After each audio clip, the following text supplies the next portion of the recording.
June. You can see in the pie chart behind me the very strong dependence on British tourism that's coming here. That does include people like me 3 years ago who were Irish, just bringing their kids back to visit their grandmother in Cork, right? So the big part we think we need to develop Europeans.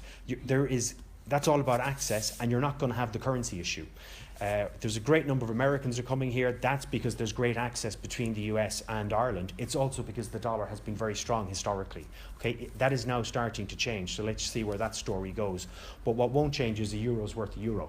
And if there is access, as David has mentioned, better access between Europe and in particularly countries like Germany to Ireland, that's the great tourism opportunity that does need to exist. Because we have a great product. We're not knocking the product. We're saying to the government, double the investment in Irish tourism so that we do get more Europeans coming to Ireland, continue to have a coherent tourism strategy, and Tourism Ireland and Bord Fáilte are doing a great job. We're saying just give them more money to continue to do a great and bigger job. Make airport access cheaper. We have to fix the accommodation shortage. The number one complaint from people we interview coming to Ireland who are not Irish but coming to Ireland for a city break is it was really cheap to get there, maybe cheaper to get there being Dublin than anywhere else. But why am I paying twice the price for the same 4-star branded hotel than I am in many other European capital cities? So we have to fix the hotel shortage that I know is on the way to being fixed. But if you take last year, there were 20 hotel beds added in all of Dublin, and it's simply not good enough, and it's driving prices up. We need to keep prices down from airports to accommodation to restaurants, everything.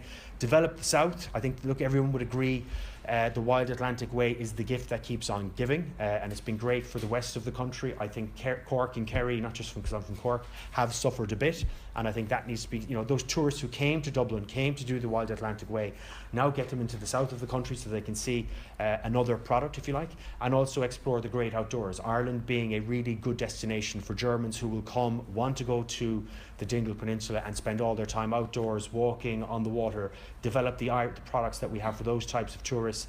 I think get much better at repeat tourism. We have one of the weakest repeat tourism rates in all of Europe. That's because we're great at saying get them in. I think some people will say gouge them while they're here, and we have to stop that. We've got to get better at getting Americans and Europeans saying that was great, I would recommend Ireland to all my friends, and I would definitely go back there again. And certainly plug the gap if we're going to have less Brits coming here in the next number of years. And the best way to plug the gap is with Europeans. Ireland's relative calm and stability and uncontroversial nature across the political landscape makes it a more attractive destination for people looking at city breaks, cultural type breaks, and so on. Which is why we're launching, in part, why we're launching these routes, though it requires a major push by the agencies, Tourism Ireland, Bord Fáilte, Northern Irish Tourist Board, to get behind it and let Germans know that they can get here. We'll do the rest.